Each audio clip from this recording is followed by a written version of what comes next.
जोहार सानम को तेहें आपे साउते नीम आड़ा रे मिटंग रेसिपी शेयरा। तो तेहें रेसिपी रे नितुम दो हुयुग कना नीम टमेटो।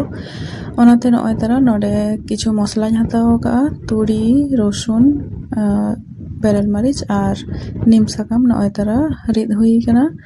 तो ओना परे नॉय कोढ़ा चोदा का नोरे तुड़ी सुनुमिñ दुल किया सुनुम ललो कना एबार नोडे गेद दोहा कन पेंयाज नॉय तरा खाजो किएñ पेंयाज हालका एकदम भाजा काते ओना जहाँ मसलाñ रिद का ओनाñ एमिया नॉय तरा पेंयाज बेसी भाजा रे दरकार बांगा एकदम हल्का हल्का गे भाजा हुई कना। और ओना परे नॉय ओना मसला एम काते नोआ हो काटिñ कोसाव ñok किया एबार नोडे गेद दोहा कन टमेटो एम किएñ और ओना परे गे स्वाद मतो बुलुङ और सामान्य काटिñ सासांग।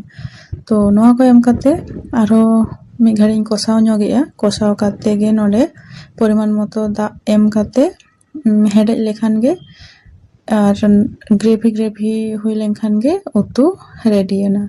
तो टमेटो इसिनते बेसी समय बांग लागावा नॉय तरा प्राय रेडी ना। तो इन दो नोडे कम ñok नीम साकामिñ व्यवहार का तबे आपे जदि बेसी ñok हाड़ात पे कुसिया ताहले खान दो बेसी ñok नीम साकाम रिद काते हो मेसा गानोआ।